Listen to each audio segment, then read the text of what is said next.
You ask Tiger to solve. This deals with linear equations with one unknown. The final result is x equals 3. Let's solve it step by step. Swap sides.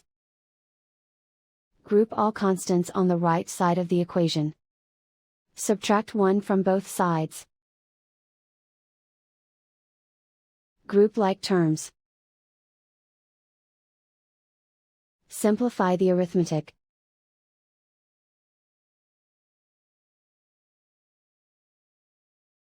Isolate the x. Divide both sides by -3. Cancel out the negatives. Simplify the fraction. Cancel out the negatives. Find the greatest common factor of the numerator and denominator. Factor out and cancel the greatest common factor. And so the final result is x equals 3.